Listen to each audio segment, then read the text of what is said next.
Hello everyone, welcome to our channel.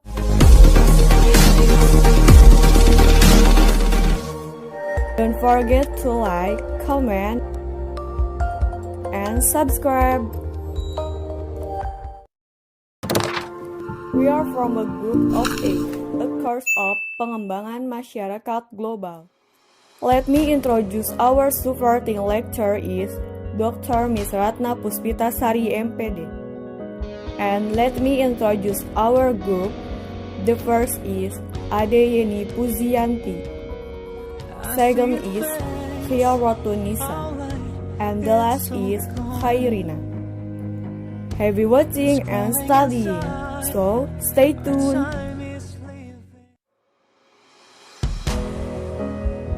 Industrialisasi perkembangan masyarakat Australia sejak kolonialisme oleh negara Inggris dan negara-negara barat. Perkembangan masyarakat Australia. Penduduk asli Australia. Canberra adalah ibu kota Australia yang berasal dari bahasa penduduk asli Australia, yang dalam bahasa Inggris berarti a meeting place. Menurut Elkin, 1956, penduduk asli Australia dimasukkan pada ras Australoid. Ciri fisik ras ini berkulit coklat, rambut ikal bergelombang, muka dan tubuh ditumbuhi bulu yang lebat, dahi sempit atau mundur, rongga mata dalam, alis mata menonjol, rahang menonjol, mulut besar, tulang tengkorak tebal, dan tinggi badan rata-rata 5 kaki dan 5/6 inci. Kolonialisme adalah pengembangan kekuasaan sebuah negara atas wilayah dan manusia di luar batas negaranya. Seringkali untuk mencari dominasi ekonomi dari sumber daya, tenaga kerja, dan pasar wilayah tersebut.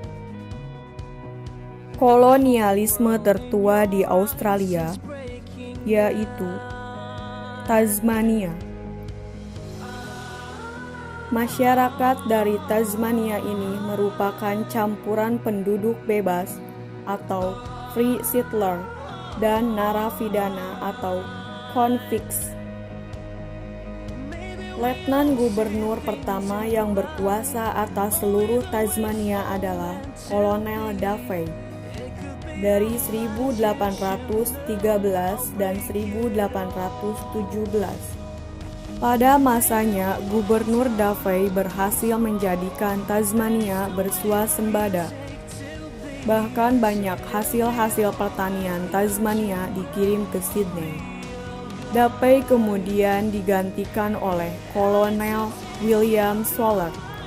Selama pemerintahannya dari tahun 1817 sampai 1824, ia berusaha memajukan Tasmania dengan membangun jalan yang menghubungkan Hobart dan Lawn Center.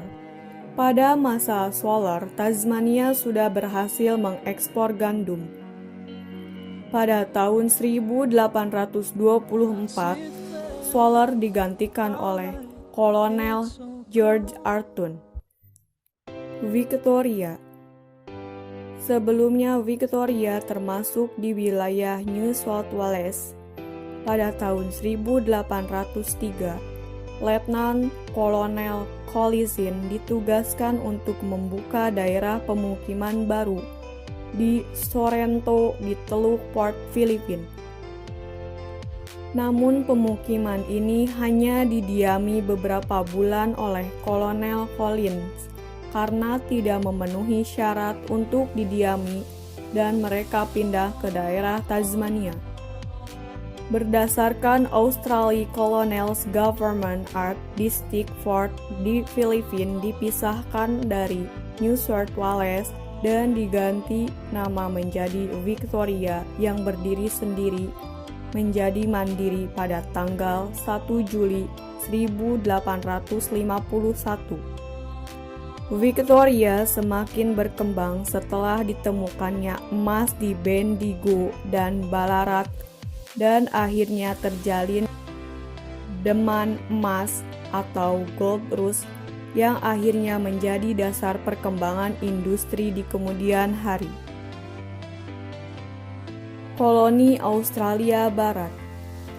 Pada tahun 1842, pemerintahan Inggris mengeluarkan satu aturan atau undang-undang yang berisi bahwa tanah-tanah di seluruh koloni Australia tidak akan dijual di bawah harga 1 per pound sterling arch, termasuk di Australia Barat.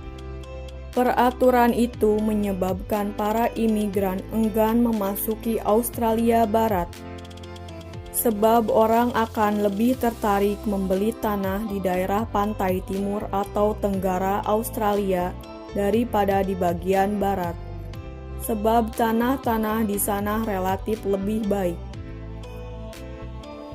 Koloni Australia Selatan. Secara garis besar, teori Wakefield dapat dikemukakan menjadi dua butir, yakni yang pertama, tanah di koloni baru hendaknya dijual dengan harga yang cukup mahal sehingga seorang imigran pekerja tidak mudah membeli sebuah bidang tanah. Yang kedua, tanah hendaknya dijual dalam partai besar dan pembayarannya tunai lewat suatu lelang. Oleh karena harga tanah yang tinggi, akhirnya terjadi penyimpangan-penyimpangan, sebab tanah-tanah yang mereka beli dijual kembali dengan harga yang lebih tinggi. Akibat revolusi industri. Revolusi industri membawa pengaruh besar di seluruh dunia. Revolusi industri merupakan sebuah peristiwa yang menandai terjadinya perubahan secara radikal struktur masyarakat agraris ke masyarakat industri. Imperialisme modern. Imperialisme sebelum masa revolusi industri disebut sebagai imperialisme kuno, dan di dalam imperialisme kuno, penguasaan daerah baru ditunjukkan untuk mendapatkan emas yang sebanyak-banyaknya, mendapatkan kejayaan bangsa, dan menyebarkan agama Kristen. Ini dinyatakan dalam semboyan Gold, Glory, and Gospel. Tujuan imperialisme kuno itu bercorak pada politik dan ekonomi. Sedangkan dengan munculnya revolusi industri, mengakibatkan tujuan imperialisme modern berubah. Imperialisme modern memiliki tujuan memperlakukan wilayah jajahan sebagai sumber bahan mentah sekaligus pasar hasil industri. Inggris merupakan salah satu contoh negara imperialisme modern. Okay everyone, thank you for watching and learning from our channel.